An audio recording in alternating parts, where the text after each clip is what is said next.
Train চলাচলের পথে ব্যস্ত সময়ে বিকল রেলগেট আর তার জেরেই বিপত্তি। জানা গিয়েছে সোদপুর ৮ নম্বর রেলগেট গতকাল রাত থেকেই বিকল অবস্থায় পড়ে রয়েছে, যার ফলে স্তব্ধ হয়ে পড়েছে যান চলাচল। দীর্ঘ যানজটের সৃষ্টি হয়েছে ওই এলাকায়। একদিকে কল্যাণী এক্সপ্রেসওয়ের, অপরদিকে বিটি রোডের সঙ্গে সংযোগ রক্ষাকারী এই গুরুত্বপূর্ণ রাস্তার মাঝেই ৮ নম্বর রেলগেট। এই রাস্তা ব্যবহার করেই পণ্যবাহী যানবাহন থেকে নিত্যদিন যাতায়াত করেন বহু মানুষজন। তবে রাত থেকেই এই রেলগেটটি বিকল হয়ে পড়ার কারণে চরম দুর্ভোগে পড়েছে যান চালক থেকে সাধারণ যাত্রীরা। ফ্লাইওভার ব্যবহার করে পণ্যবাহী যান চলাচল নিষেধাজ্ঞা জারি করবার পর থেকেই এই রাস্তা ব্যবহার করে চলত পণ্যবাহী যানবাহন।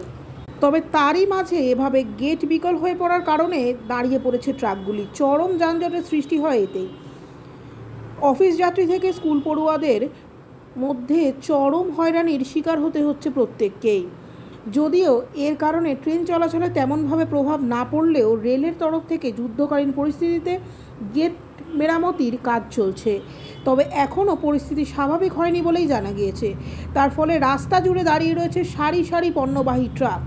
এখন কতক্ষণে এই পরিস্থিতির স্বাভাবিক হয় সেটাই দেখবার মতন বিষয়।